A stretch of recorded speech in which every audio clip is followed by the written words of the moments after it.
It's, of course, Natalie and me and Bob Richards in studio. Of course, it's Monday. That means taking a look at some of the movies that just came out this weekend. Not terribly great is what it sounds like. No, not real good at all, actually. The weekend wasn't very kind to new releases. Two movies from last week topped the charts as audiences didn't seem too interested in the new releases. Safe House climbed to the top spot with $23.9 million, while last week's champ, The Vow, took in $23.6 million. Ghost Rider Spirit of Vengeance wasn't too far behind with $22 million.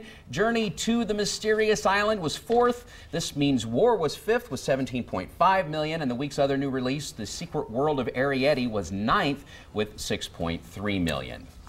Pariah, now at the flicks, is an account of a gay teen girl's struggles with conflicting worlds as she tries to be a good daughter to conservative parents who have their own problems, and the world she's drawn to, the new gay nightclub in the neighborhood. This features a dynamite performance from Kim Wayans and a breakout performance from Adetero Odoye.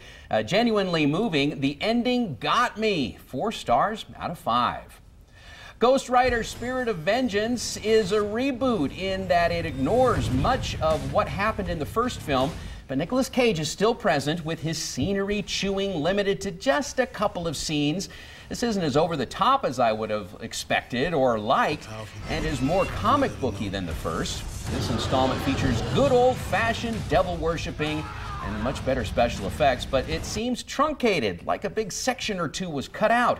That being over-the-top stuff that would have made this less mild and more wild. 3 stars out of 5. The Secret World of Arrietty is from the same studio that gave us Howl's Moving Castle and Spirited Away. But the imagination that highlighted those films is absent in this one. So is compelling storytelling. It drags horribly in spots. Most kids younger than 7 or so will be crawling the walls with boredom, and they were in the screening I attended.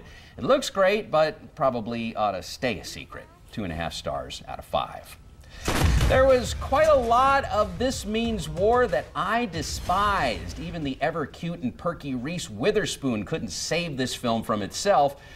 It was actually kind of painful, annoying, and yes, dull. There was something inherently unlikable about it. It was hard to put my finger on it.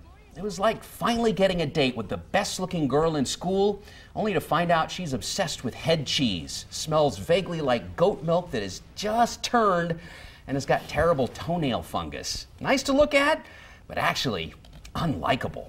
This means bore. 2 stars out of 5. For my reviews, a look at this week's DVD and Blu-ray releases and more, head over to my website, BobRichardsMovieReviews.com, or link to it at KIVI-TV.com.